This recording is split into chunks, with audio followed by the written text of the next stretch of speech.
Hello everybody, my name is Al DePoalo and I'm the Partner Products Manager over here at BobCAD CAM, the software company. Today I wanted to take a quick look at how to create a stack up in the BobCAD software. And basically what I mean by a stack up is when you have a part where its height is too tall, so that your tools aren't long enough, or your tools become too long to really be rigid and to cut the part correctly. So what I've done here, this is the result that we're after, and what you'll see is we have two bodies here, 1 and 2, and these are basically, it was one solid that was cut and broken into two pieces. So this way, when you machine it using alignment holes, you can put them back together, and this way you can cut parts that are taller in Z and not have to deal with as much tool deflection and everything else. So this is the result that we're looking for. Now, a couple of things here. This particular section is just the surface that's on top. It wasn't part of the other body, so I just left that the way that it was. And this one here, you can see it's a body in itself. So how do we get there? Well, this is what we started with, and the first thing that you're going to kind of notice is there are a number of different solids and surfaces that make this up. This group here, this is a bunch of surfaces. This is a revolved surface here. This is a solid. You know, you can see them on the inside. This one's a solid. This one's a solid. This one's made up of a revolved surface. So, you know, we kind of have to assemble these together as a solid, and then from there we can cut them to create our stack up. So, you know, the first thing I'm going to do is just create a new layer, and I'm going to take all the solid bodies and I'm going to put them over onto this layer. Okay, so now we have our solids on this layer. The next thing that we have is we have three different groups of surfaces. So the star up here, I'm going to take that and put it on its own layer. Put it on its own layer. I'll turn that one off for now. These ears, we're going to take these and we're going to put them on their own layer and create another layer, and now we're left with this surface here. Now this is a surface, it's got you know, geometry. You know, it's probably stitched together. I don't know if it was created as revolved and then capped or not, but we are going to turn it into a complete solid. So I'm going to take this, put it onto its own layer, turn everything else off, go to a top view. I'm going to sketch a rectangle. I'm going to generate a surface. I'm going to create a new layer. Imagine that. Change the color that I'm drawing in. I want to do surface intersection from curves, and what I'm hoping to get is the intersection curves for that revolved surface to the plane that I generated. Now I did get that. There are some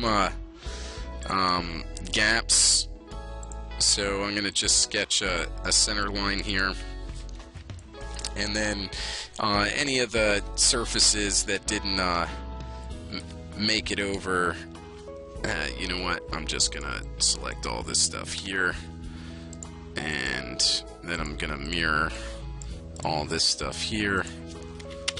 Oh, that was pretty quick. Alright, so now this should be a closed chain, which it is. Alright, so we can bring this back up. I can get rid of this plane. I can get rid of this wireframe and turn that off. We can surface this group here. Okay, so now what I want to do is I want to add these together. So we're going to do solids, add, window, spacebar, right click, cancel. Now we have this as a body. Okay, so from here what I'm going to do is there's these other bodies here, so I'm going to try to go ahead and add those to this. So we'll do solid, add this to that, click OK. Now there's something very important that I want to show you about the difference between adding and stitching. Okay, when I added that geometry together, here, let's undo it. Right now, when you look at this body, let's go to transparent. I don't know if you can really tell or not. Let me try to use some choice words here. These two bodies have surfaces that are on the inside, okay? So when we add them together, you can see those surfaces go away, okay? So now what I'm going to do is for this next group here, this body and this one, I'm going to do solid stitching, stitch surface to solid, and you know, I'm going to grab this stuff here. Okay, now when I did that, I was able to stitch it to a solid, right? But see how it still has the inside surfaces. This body, it lost the inside surfaces. This body, because I stitched it, it still remained the inside surfaces, and those inside surfaces tend to be what will cause the problems. Okay, so when you're going to do a stack up, how I'm going to cut the model, one way in which you can do this, I'm going to use booleans to cut it away to create the stack up, but I really want to work with solids, so that's why I'm using solid add between this body and this body, solid add between that one and that one, and solid add between this one and this one. And when I do that, you can see all the inside surfaces go away. Okay, now let's look at this trickier one, this triangle here. I'm not even going to address that. That one is separate, it's on the top, so I'm just going to move that along when I create my stack up. This ear here, this one's a little bit different. Again, the order in which you do things here really does matter. I'm going to do a solid add, and I'll take this and add it to that and see how that goes. That does give me what I want. It does delete the surfaces there, but you know what I'm going to do to kind of just make this all make sense is I'm going to undo that, and I'm going to go ahead and the same process that I used, I'm going to turn these into solids as well. I think that's the best move here. Is it necessary to do it that way? I'm not sure, but I feel more comfortable doing it that way. So we're going to sketch our plane, generate our surface. We're going to add a new layer, of course, generate, change the color that we're drawing with, surface, intersection curves. We're going to do intersection curves between that, and then this and this. And okay, that gives me that stuff there. Inherently, you can tell that these were generated by revolved surfaces because there's some parts of the geometry that's dropping off. So what I'm going to do is just line continuous vertical. We'll go from here to there.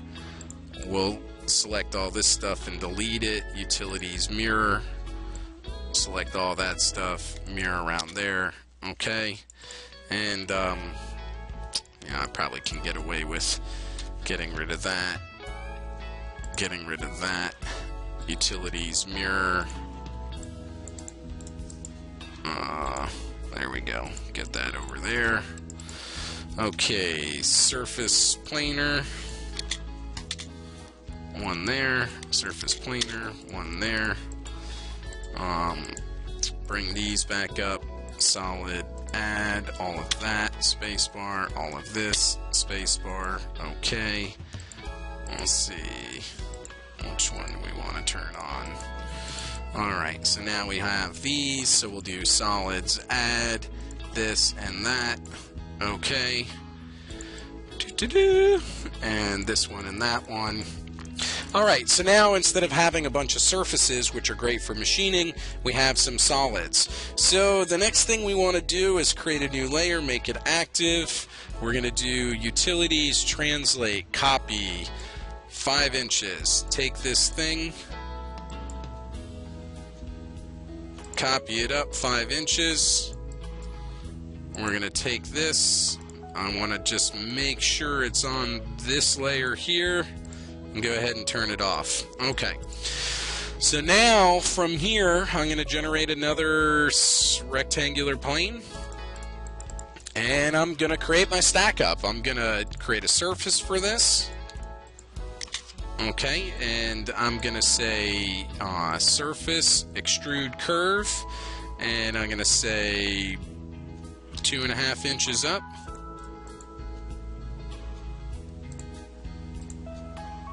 I'm sorry, surface, extrude surface, 2.5 inches up. You know what, let me see this here. Entity summary, this is 4.75, so we'll do surface, extrude surface, 4.75 divided by 2. Alright, so basically I'm splitting this in half. So I created this body here. And what I'm going to do is solid, subtract, keep this shape, subtract that one. That gives me my first piece. Let's bring this one back up. Utilities, translate, bring that down 5 inches. No copy. Okay. Now, let's do surface planar. I'm going to translate this up. This is 4.75 divided by 2. That goes up. This one's surface, extrude surface. I will make it a little more just to make sure it passes. Okay. Solid, subtract. Keep this shape, subtract that one. Alright, now we have our 2 pieces. So what you can see, we have 2 different groups. This one, modify attributes color green, and this other group that's at the bottom. So now that we have 2 of them, we can take this one, translate it over delta x minus 10 minus that amount. Select by color green. That caught some wireframe, but you get the idea. We're back to where we were. We have 2 parts. We cut them in half. Now we can machine them and not have to have really long tools. Later we could just drill some holes, put some dowel pins in there, stack them up, and away we go. So that's kind of a crash course, really quick. I went into a lot of detail, ran through it really quickly, but hopefully you're able to find some use from that. I'm sure you may have some questions. Please reply back to either the thread, the Facebook page, or the YouTube page. And again, thank you so much for your time today.